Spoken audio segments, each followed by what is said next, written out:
예, 여러분 안녕하세요. 어제는 토요일이었어요. 토요일에도 이제 제가 컨설팅을 했는데 어떤 이제 여자분이셨는데 정말 대단하십니다. 60세가 되면 아직 60세가 되려면 2년이 남으셨다는 거예요. 이제 회사를 다니시는 분인데 그래서 그 이후에 뭐를 할까 생각해 보다가 예전에 본인이 교습소를 한 그런 경험도 있고 한 교습소를 5년 정도 운영을 해 보셨다는 거예요.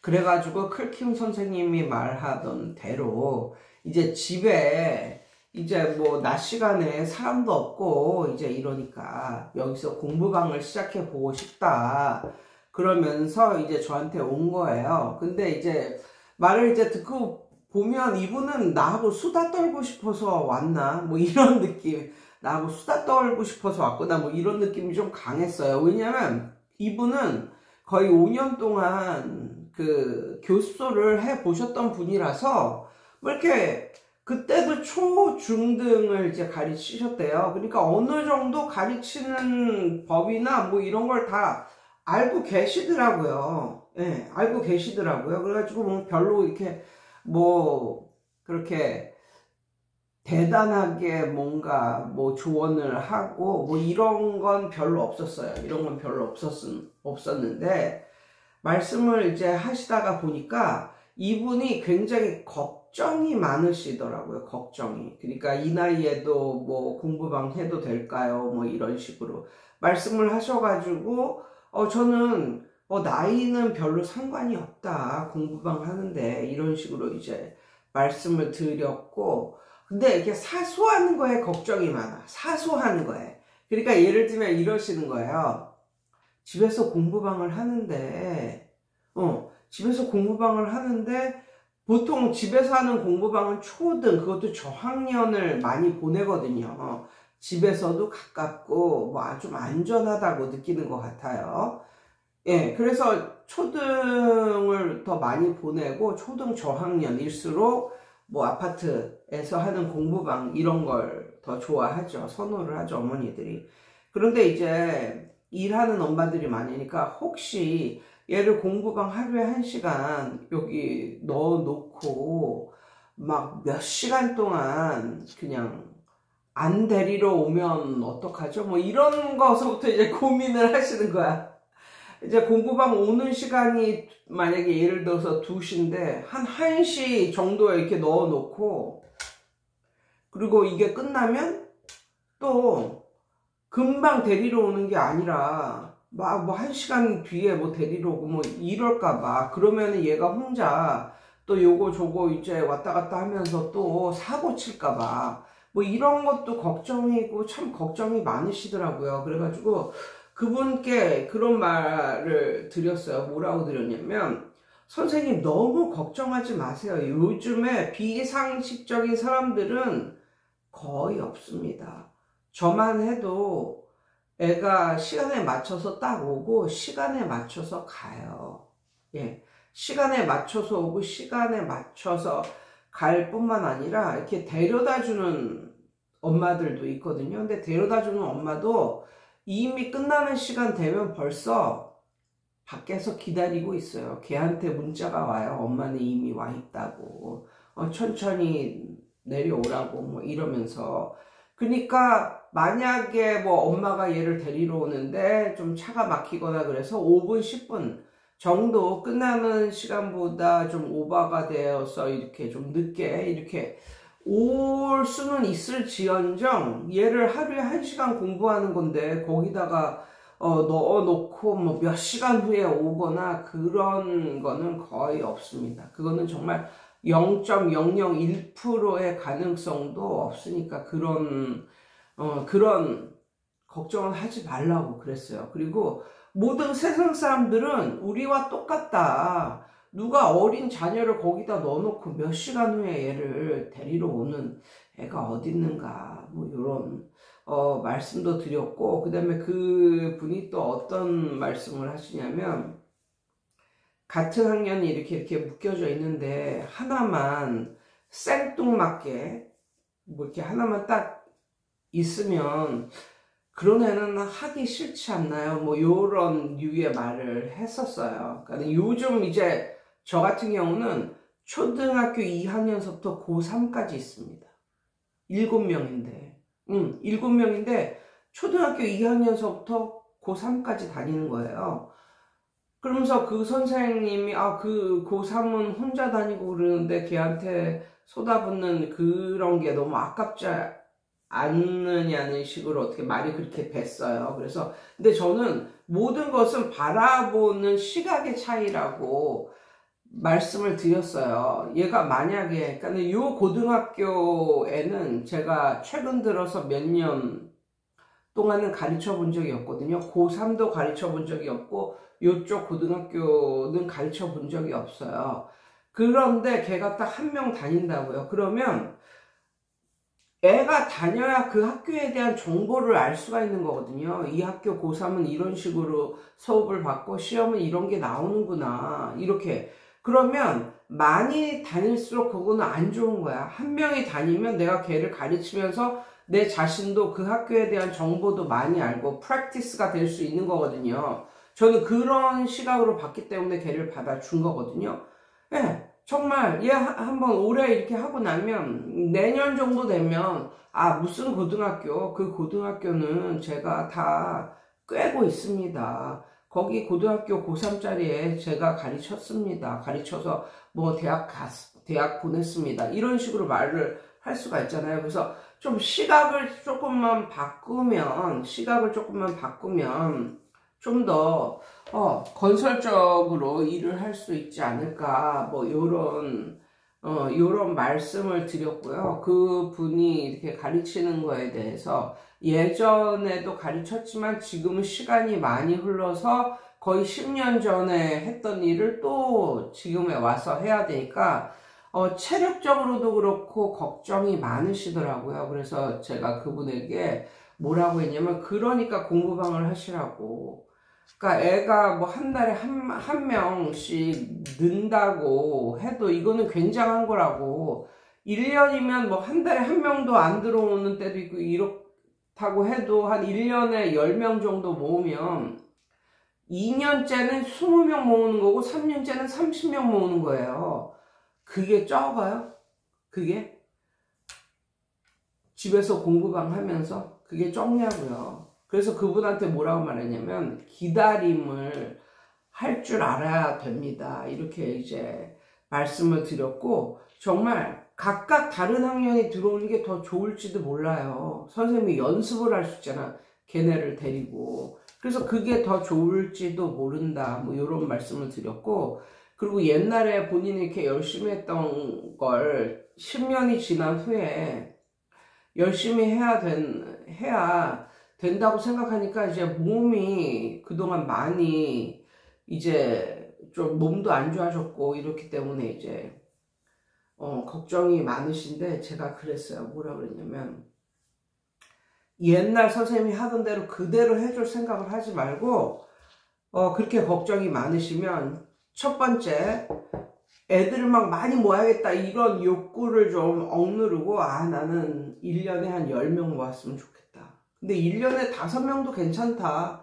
뭐 이런 느낌을 갖고 첫 1년을 보내시라고 말씀을 드렸고, 그 다음에는 선생님이 스펙트럼을 좀 줄여가지고, 이렇게 쫙 하지 말고 스펙트럼을 줄여가지고 선생님이 잘 할 수 있는 것만 가르치라고, 그것만 전문적으로 가르치는 그런 기법을 좀 사용하시라고.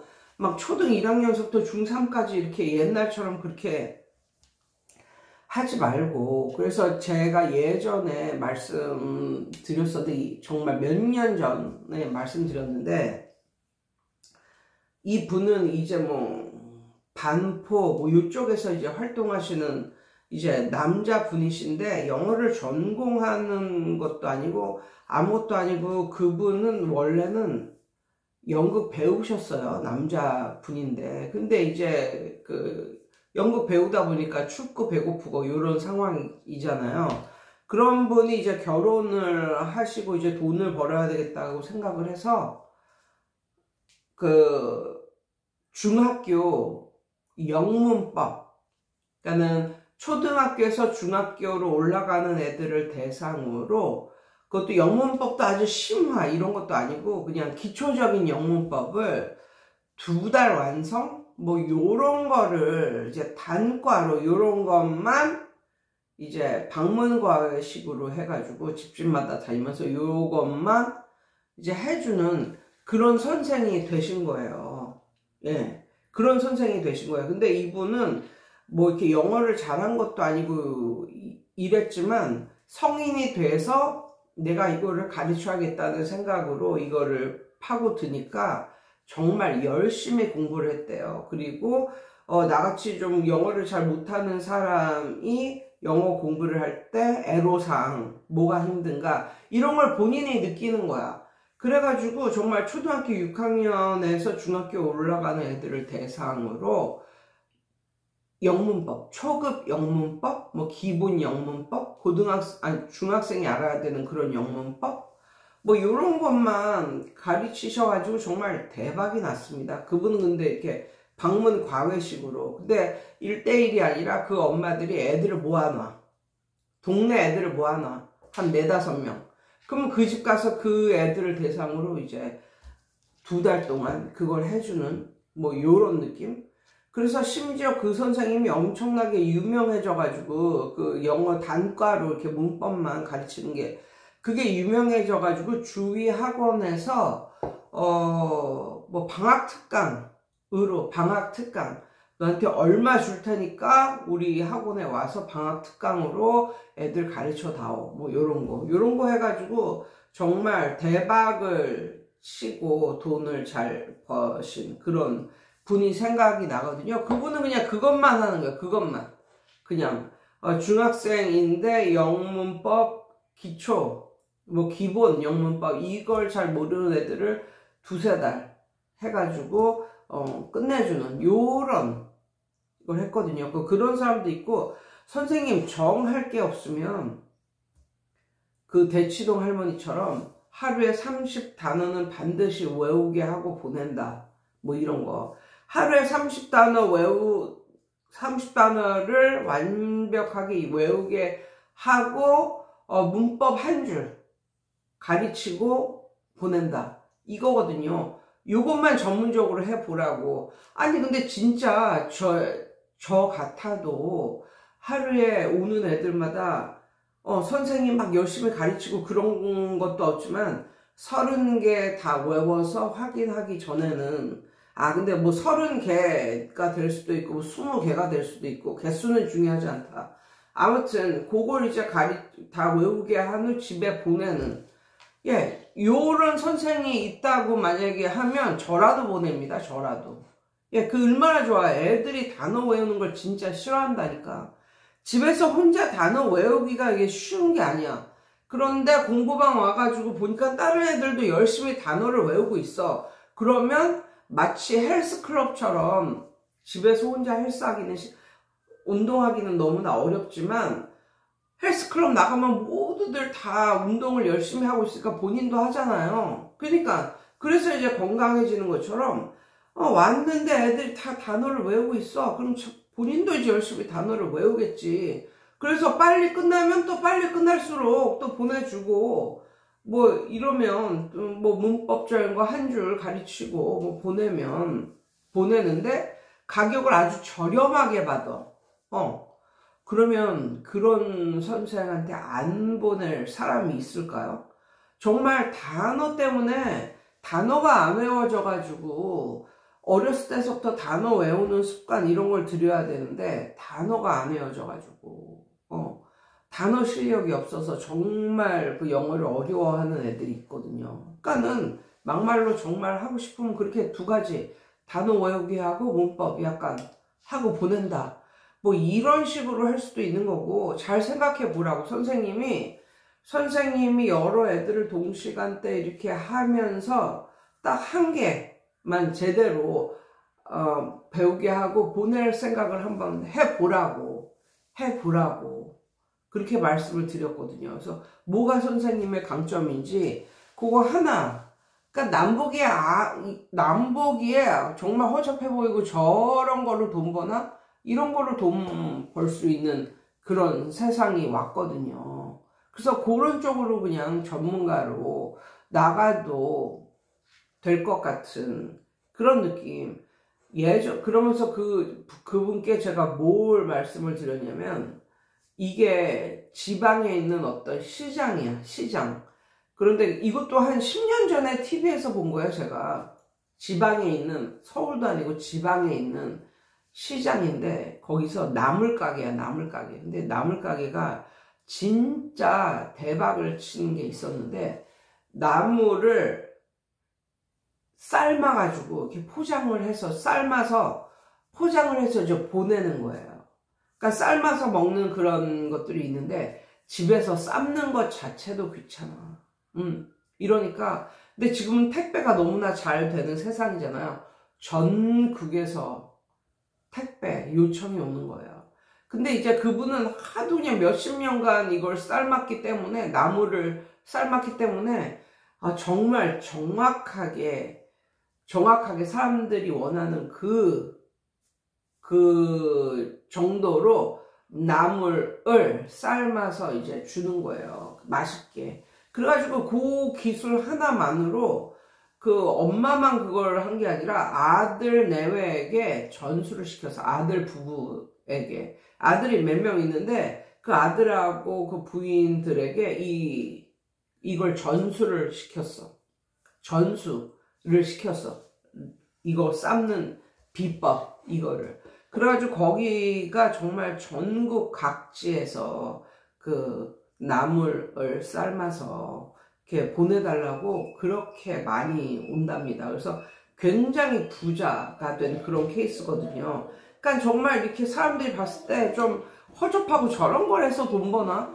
이런 거로 돈 벌 수 있는 세상이 왔다는 게, 놀랍고, 아무튼 그런 세상이에요. 그래서 너무 옛날처럼 이것저것 뭐 초1에서 중3 이렇게 해줄 필요도 없다. 그냥 선생님이 좀 잘할 수 있는 거, 아주 간략하게, 단순하지만 잘할 수 있는 거, 그거를 한번 생각해 보시라고 말씀을 드렸고, 정 좀 어렵다 싶으면 프랜차이즈를 한번 들어서 거기에 의지해서, 왜냐면 프랜차이즈를 들면 광고 같은 것도 이제 초반에는 이제 계속 해주진 않지만, 아무튼 광고 같은 것도 초반에 해주고, 거의 뭐 또 선생님들에게 이렇게 가르치세요, 이런 것까지 다 알려주고 막 이러니까, 선생님 자체가 인성만 좋으면 애들이 바글바글 합니다.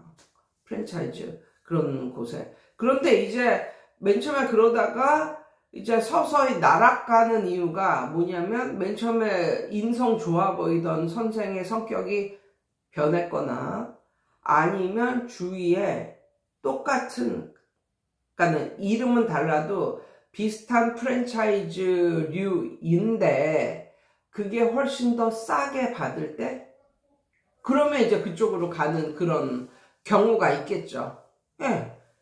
왜냐면 이게 그 프랜차이즈가 그 선생님의 실력, 이거에 많이 그렇게 의지하는 것보다는 그냥 네임밸류 보고, 그리고 거의 프랜차이즈는 매일 교습을 시키는 거니까 그런 거 보고 이제 들어왔는데, 거기다가 선생님의 인성이 너무너무 좋다. 그러면 정말 계속 다니죠.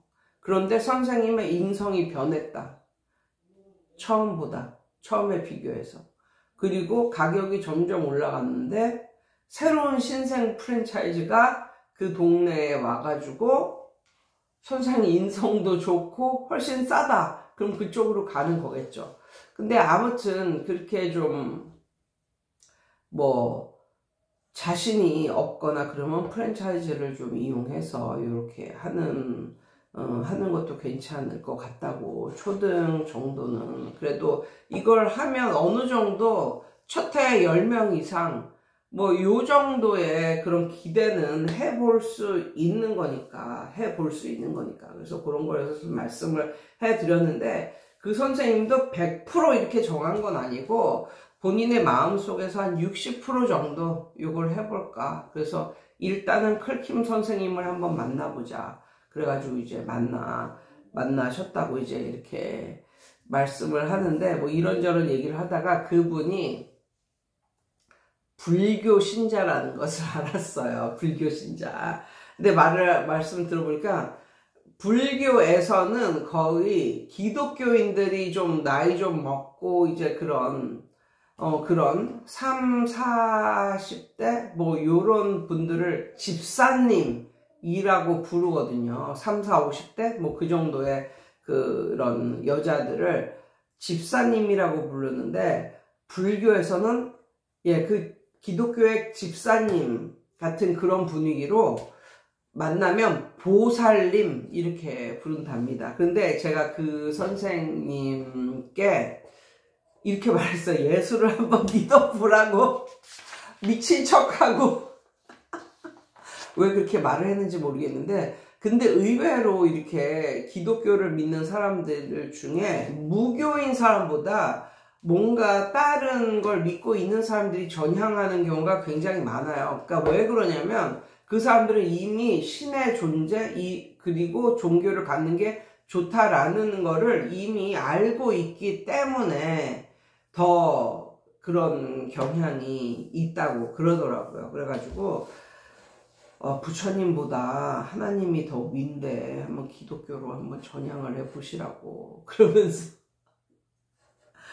제가 뭐라 하냐면 이렇게 컨설팅을 통해서나마 저를 만나서 이렇게 예수 이야기 뭐 듣고 한번 기독교로 좀 전환해 보셔라 뭐 이런 얘기를 들을 수 있는 것도, 듣게 된 것도 혹시 하나님의 컬링은 아닐까 뭐 이런 생각이 든다고 저는. 왜냐면 저는 컨설팅을 하는 모든 사람들한테 예수 한번 믿어보세요 이런 얘기를 하진 않거든요. 그러니까 어떤 사람에게는 예수 이야기를 하고 어떤 사람한테는 예수 이야기를 안 한단 말이에요.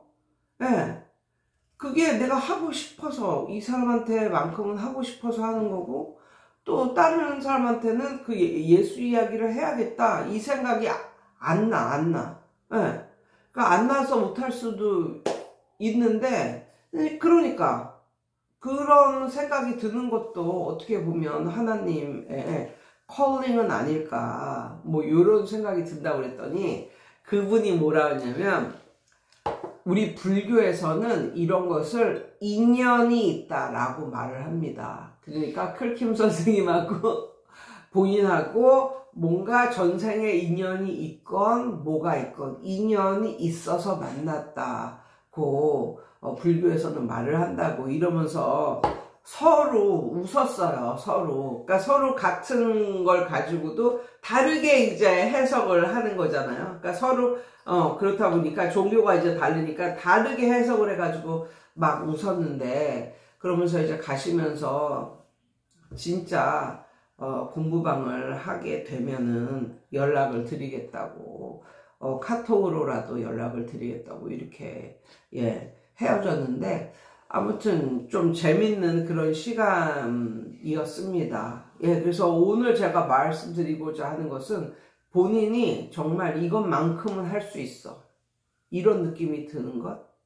그러니까 남들이 만약에 초창기에 뭐 이렇게 공부방을 여시면 이렇게 하셔야 돼요, 저렇게 하셔야 돼요, 뭐 이렇게 전문가들 말 많이 듣지 말고 본인이 이거 정도는 내가 할 수 있겠어.